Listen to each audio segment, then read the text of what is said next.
Walt Granger had spent a lifetime with Sterling, his best horse, his old friend. But that morning, Sterling flinched when Walt reached out. Then he saw the bruises. This wasn't an accident. Someone had done this on purpose. What Walt did next didn't just protect Sterling. It shook the whole town to its core. Before we begin, let us know where you're watching from and stay with us through this unforgettable, heart-stirring story. Now let's begin. The morning sun climbed slow over the eastern ridge, painting the frost-tipped fields of Whistle Creek gold. The wind was still, and the sky that kind of pale blue that only came after a night cold enough to crack fence posts. Walt Granger stood at the fence line, worn gloves tucked into his belt, a feed bucket in one hand and the other resting on Sterling's strong neck. The stallion had followed him silently across the pasture like he always did, his hooves crunching against frozen mud, tail flicking lazily at the dawn air. They moved together the way old soldiers did, quiet, efficient, no need for words. Walt had lived alone on this stretch of land for 23 years, since before the war and long after his wife passed. His world had narrowed to the rhythms of his ranch. Sun up, sun down, water troughs, saddle leather, the soft thud of hooves. And in all those years, Sterling had been his only constant, a silver-coated stallion born in that very barn, raised on that land, trained by Walt's own hands. The horse knew every whistle, every shift in his gait, every tilt of his voice. Walt never talked about it, but their bond ran deep. The kind of deep that didn't need explaining. So when Sterling flinched beneath his touch, Walt froze.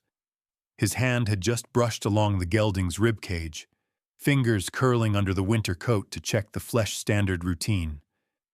But instead of that solid, warm resistance, he felt something wrong. Swollen. Hot. Walt squinted and parted the hair. Underneath, a dark bloom of purple and green, a bruise, not just one, another near the flank, and another. Sterling shifted his weight, head dipping low, not in pain, in shame. Walt's gut twisted, his breath caught sharp and shallow, and his fingers curled into fists. The morning air wasn't cold anymore. It was white-hot in his chest, burning through every nerve like wildfire. He stepped back, eyes locked on the bruises. Deep, purposeful. Not from falling, not from fencing, not from any damn accident. Someone had struck his horse. The rage hit him quiet and hard, like a hammer blow under the ribs. For a long moment, Walt just stood there, breathing slow and heavy, willing himself not to explode. He walked a circle in the dirt, boots leaving deep grooves, then came back and ran a hand slowly along Sterling's withers. The stallion nickered softly, leaning into the touch. "I'm sorry, boy," Walt whispered. "I should have known. Should have kept you close." The memory hit him sudden. Korea, 1952. A mule train just outside Chorwan. Night was still and quiet. No sign of trouble. But the mules? They froze. Ears forward, feet planted. 30 seconds later, the hillside lit up mortar fire from the brush. They lost 2 men, but if not for those animals, it would have been 20. Walt never forgot it. Animals always knew. Before man, before reason, before it was too late. Back in the present, Walt leaned against the fence and stared at the barn, his mind spiraling. Sterling had been stabled in town for the last 3 days during the livestock auction. He'd left him with Pete at the livery, the only place that still had room. He'd figured the horse would be safer there than tied outside the saloon. But now he wasn't sure if that was a terrible mistake or something worse, because someone had laid hands on his horse. and they hadn't done it in anger. No, this had been cold, controlled. A message, maybe, a punishment. That night, Walt sat by the fireplace with a glass of rye untouched on the table. Sterling lay just outside the window, curled in the straw, his breath fogging the cold glass. Walt couldn't stop watching him, couldn't stop the knot in his chest from tightening with every passing hour. His mind replayed every scene from town, every handshake, every glance during the auction. Who had been near the stables? Who'd had reason to harm a horse that didn't belong to them? He stood once, sat again, rubbed his palms. Finally, sometime near midnight, he spoke aloud. "I kept you safe all your life, boy," he said to the window. "But this time, I let 'em touch you." The next morning, Walt rose before the sun. No breakfast, no chores, just silence and resolve. He pulled on his old cavalry coat, still patched at the shoulder from a bullet that never quite made it through. He saddled Lobo, his second horse calmer, more patient, and packed his satchel with nothing but water and a few folded papers. Sterling watched from the fence line, ears twitching. "Not today," Walt told him. "You rest now." He rode into Whistle Creek as the town was just waking. Smoke from chimneys, creak of wagon wheels, voices still low with morning hush. No one greeted him, not like they used to. But he didn't care. He passed the saloon, past the sheriff's station, past Pete's livery. Every muscle in his body screamed to stop, to demand answers, but he didn't. Not yet.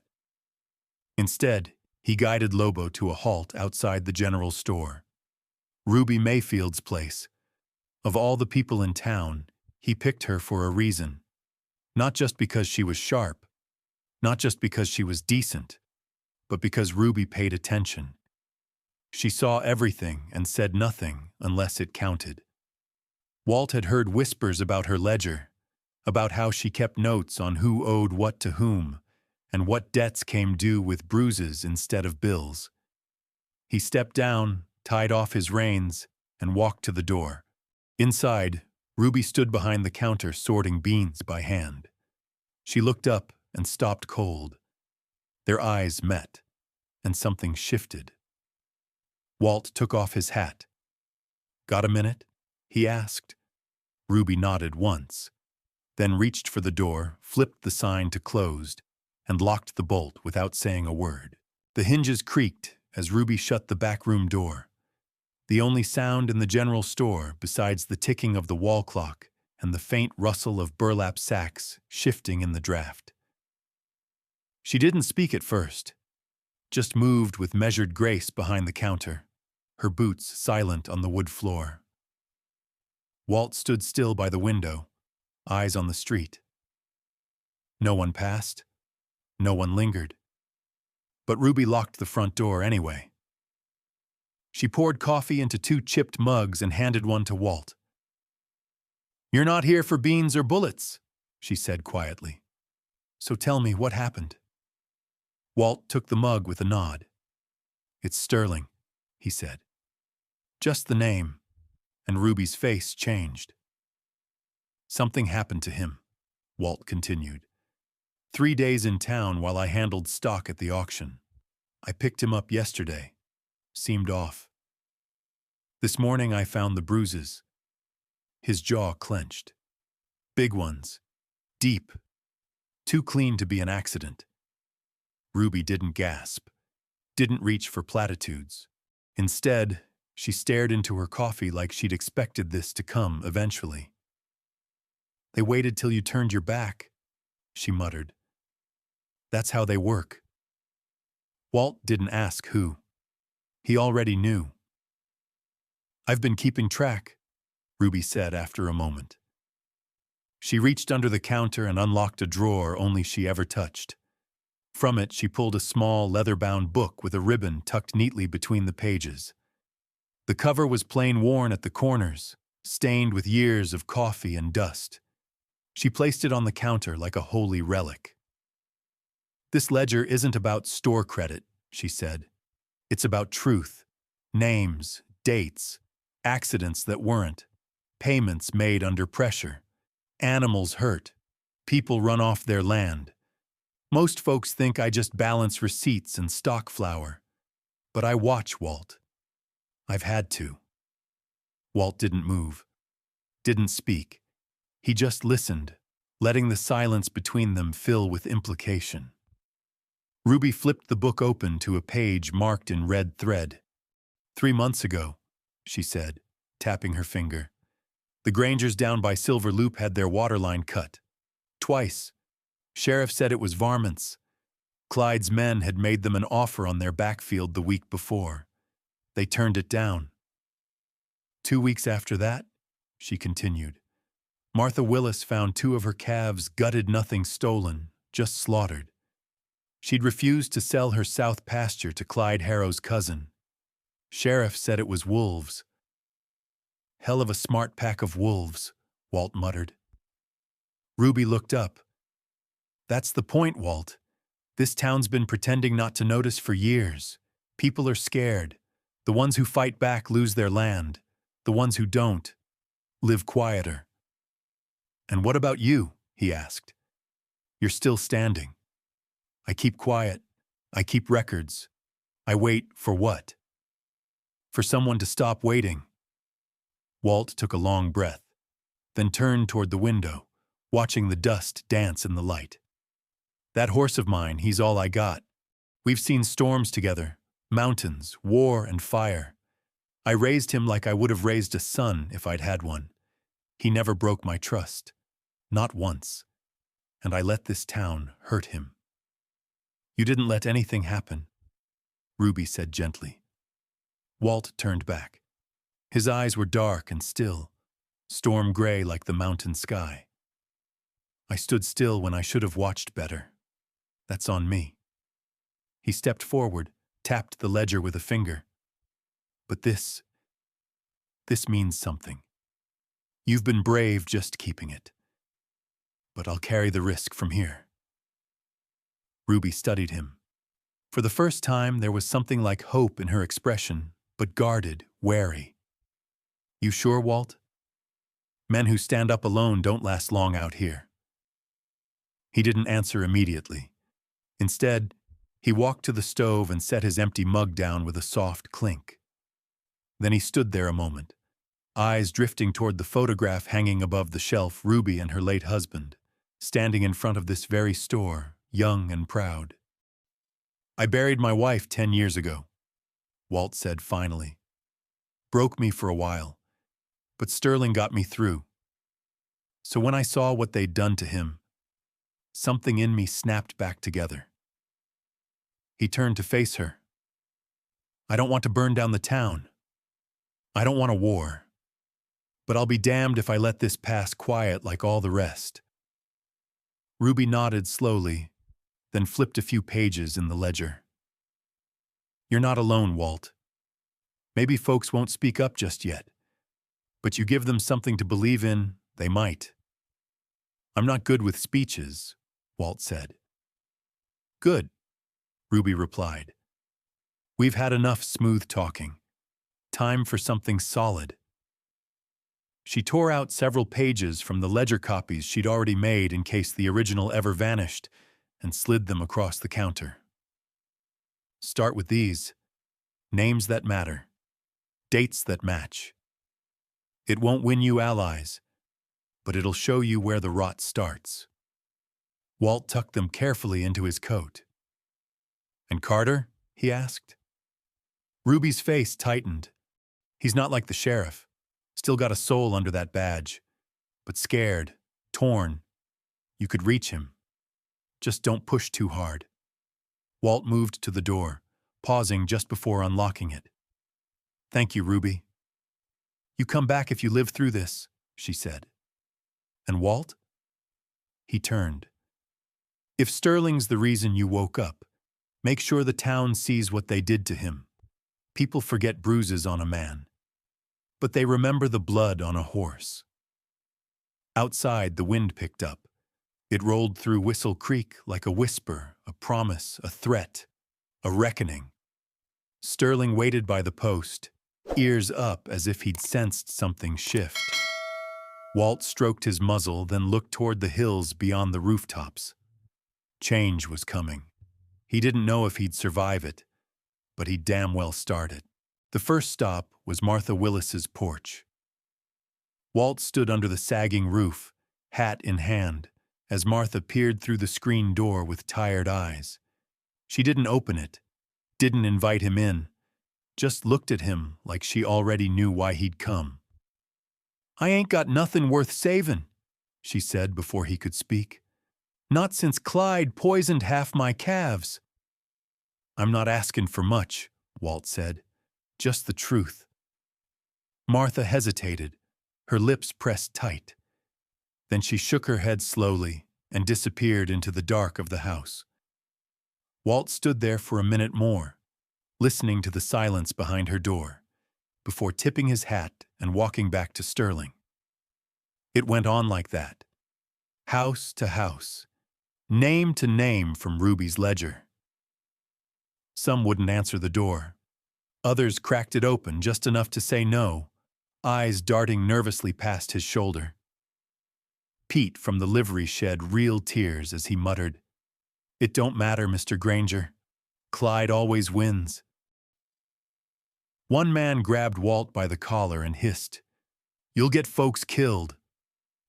By sundown, the weight of it all pressed against Walt's spine like the saddle he'd once worn too long on a broken trail.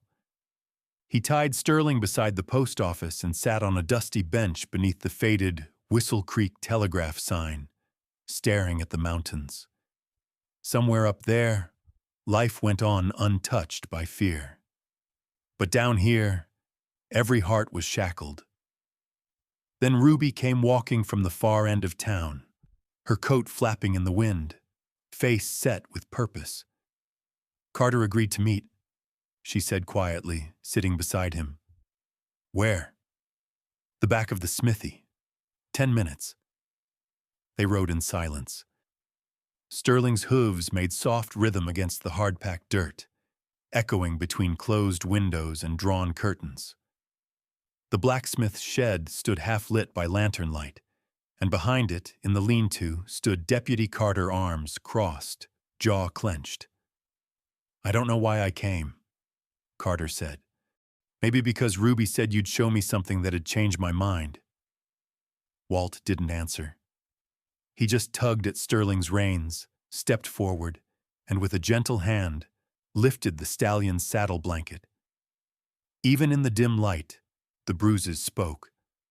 Wide, dark, yellowed at the edges, angled wrong for kicks or fences. Carter winced, reached out but didn't touch. His breath hitched. "I saw him last week," Carter said hoarsely, standing proud in front of the saloon like he owned the street. "This ain't right." "No," Walt said. "It ain't." Carter turned away, leaned on the wall like his legs had gone weak. "You know how it is here. Sheriff won't lift a damn finger.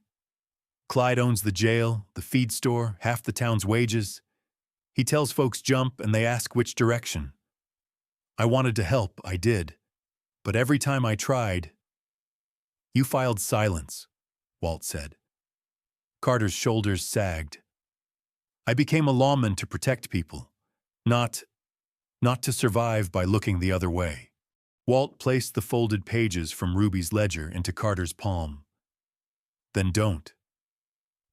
Carter looked down at the names, at the careful notes in Ruby's handwriting. "If I take this to Denver, I might not come back." Walt met his eyes. "Then don't come back unless you're ready to change this place." The silence stretched. Then Carter nodded once sharp, decisive, and tucked the pages under his coat. By the time Walt returned to Town Square, the wind had changed. Folks weren't avoiding him anymore. They weren't speaking either, but their eyes lingered. A boy paused beside Sterling and reached a tentative hand toward his flank. The stallion stood still, patient. The boy's mother didn't pull him away. Clyde Harrow arrived the next morning. He rolled in atop a black gelding, flanked by two of his hired men in long dusters. He dismounted slow, the way rich men do when they want to make sure everyone sees them. Walt stood outside the general store, arms folded, Ruby beside him. Clyde walked straight over, spurs chiming like snake rattles.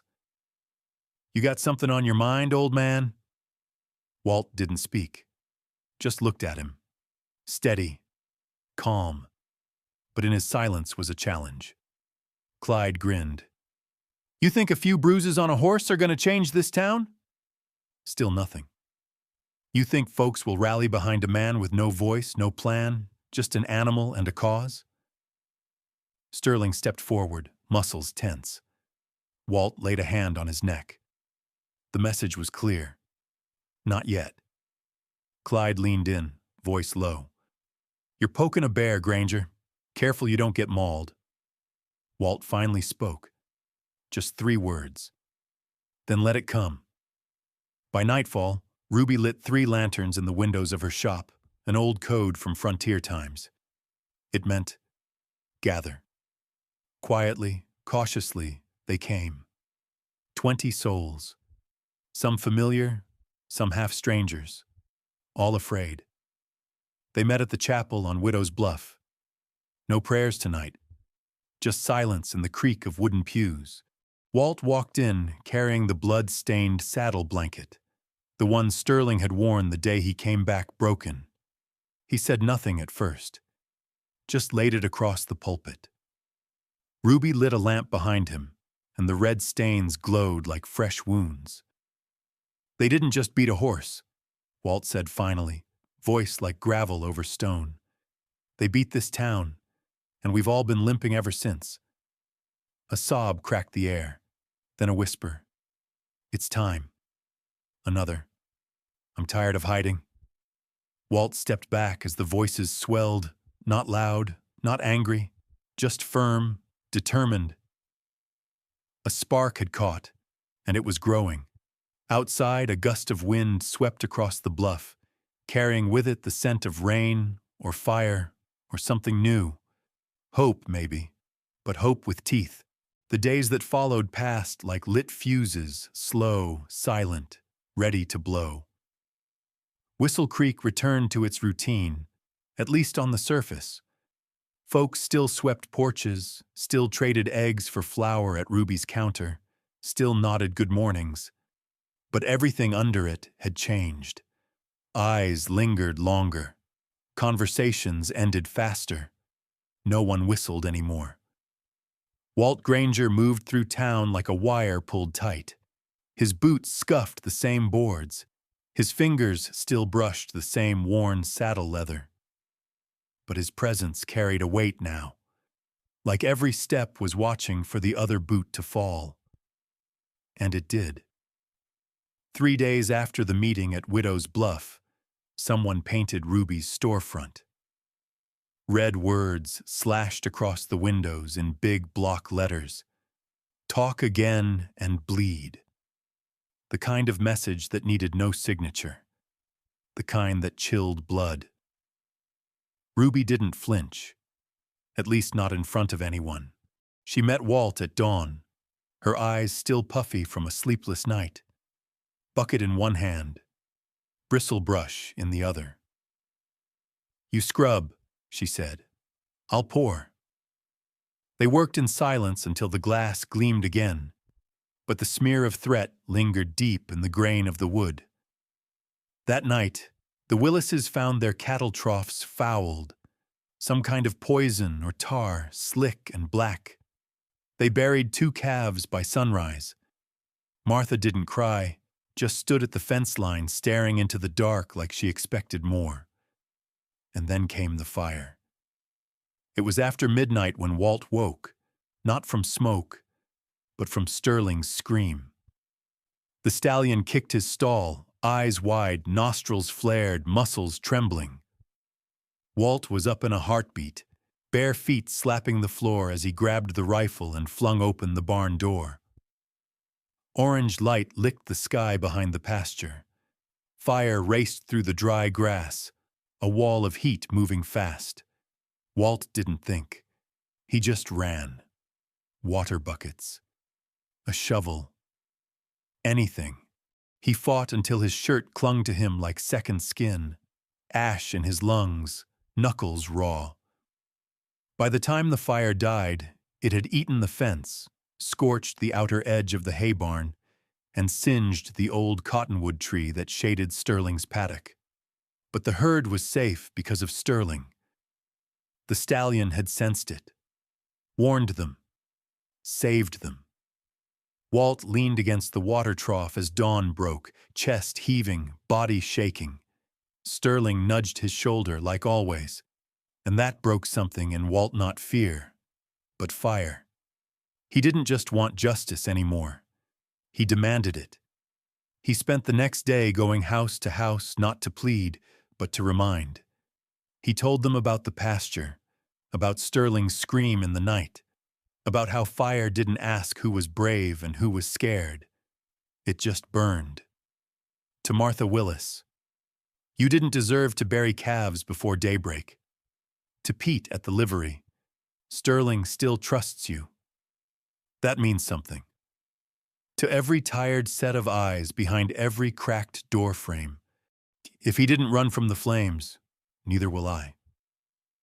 Each time he left them with that same steady voice, that same calm certainty, and bit by bit, the fear began to falter. At Ruby's store, folks lingered longer. Baskets filled more. Some left coins. Others left folded notes. A scarf on the doorknob meant, "I'm ready." A flower in the barrel out front meant, "I'll stand beside you." And then, on the 6th day, Deputy Carter returned. He came in from the north, riding hard, coat dusty, horse slick with sweat. He didn't go to the sheriff's office, didn't pause to rest. He came straight to Ruby's store, where Walt waited.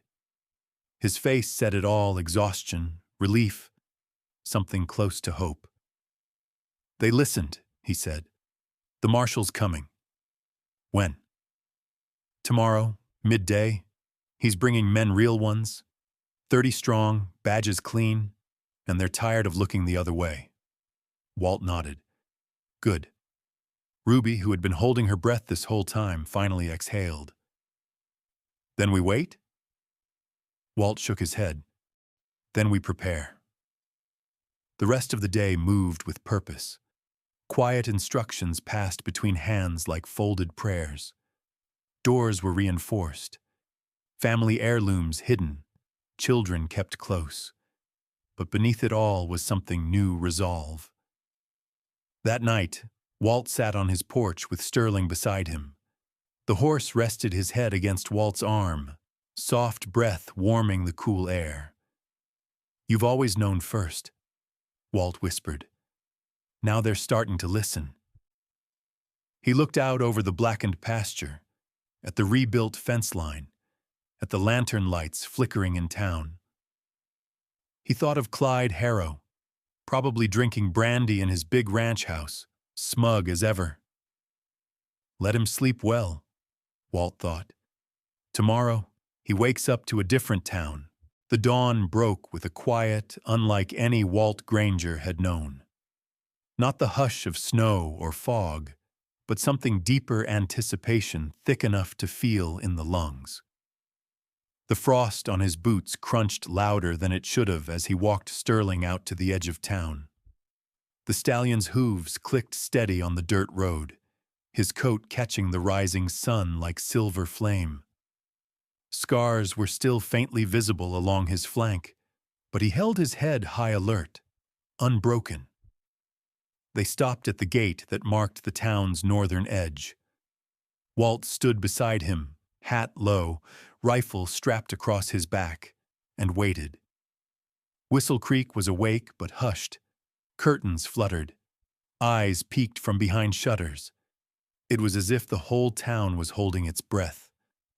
On the porch of the Harrow Bank and Trust, Clyde stood leaning on a post, boots polished, vest buttoned, cigar smoldering in hand. Behind him, his men lounged, Confident, armed, and cocky as ever. Clyde raised a mocking hand toward Walt, but Walt didn't move, just watched the horizon. And then came the thunder.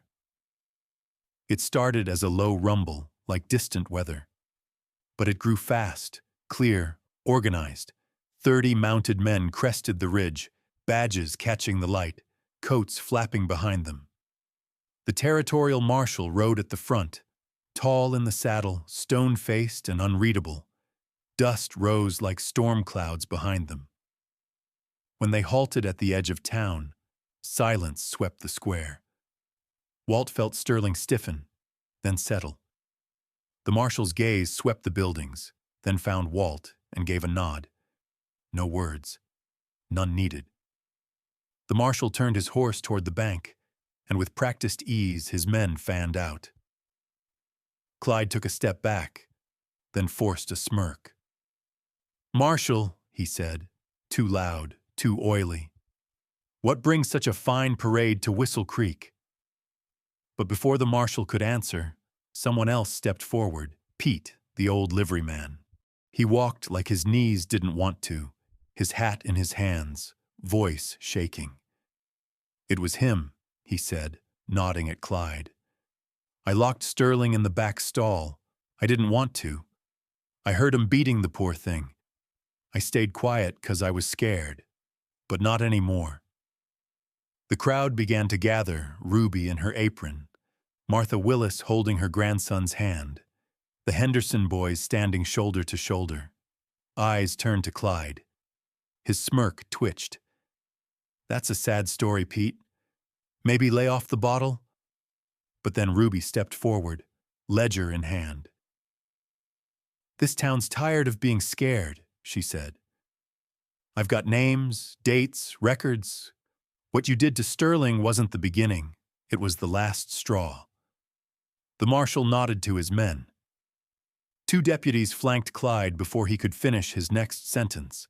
Another pair grabbed Sheriff Dobson, who had emerged pale-faced from his office, trying to slip out unnoticed.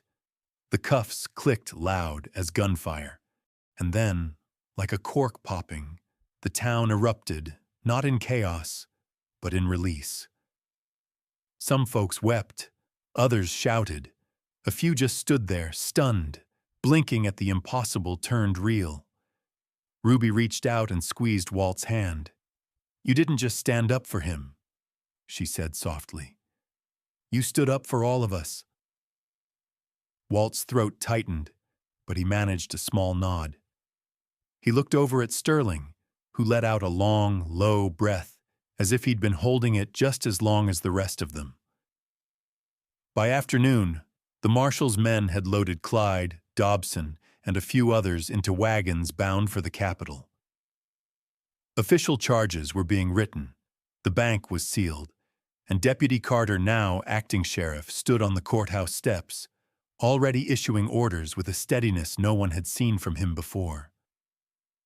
That evening, Walt returned to his ranch, Sterling trotting ahead. The stallion moved with something close to joy hooves slicing through air, tail swishing high. When he reached the open pasture, he broke into a run. Not a panicked gallop, but a confident bounding stride, each step shaking loose the memory of pain. Walt leaned on the fence and watched, smiling with a tenderness he rarely let anyone see. Ruby arrived not long after, a basket in hand. "Fresh bread," she said, placing it on the porch rail. "And a warm place to sit if you want company." Walt didn't answer right away. His eyes stayed on Sterling, who had stopped by the creek and was pawing gently at the water. "He's different now," Walt said finally, "but not broken." "Neither are you," Ruby said. They sat side by side as the sun dipped low. The sky turned the same pale gold as Sterling's mane. Wind rustled the grass. Somewhere far off, a hawk cried. But here in this stillness, there was no more fear, no more silence to bury. Only the memory of what was endured and what was reclaimed. Walt let out a slow breath. "Funny thing about Bruises," he said. They fade, but the lessons, they stay. And for the first time in a long time, he smiled. We hope you found inspiration in the quiet courage of Walt Granger and the resilient spirit of Whistle Creek. These are the stories that truly shaped America. If this narrative touched your heart, please give us a thumbs up and share your reflections in the comments. We always appreciate hearing from you. And if you'd like to explore more tales of perseverance and frontier life, please subscribe to our channel and become part of our community. Thank you for watching, and we'll see you in the next story.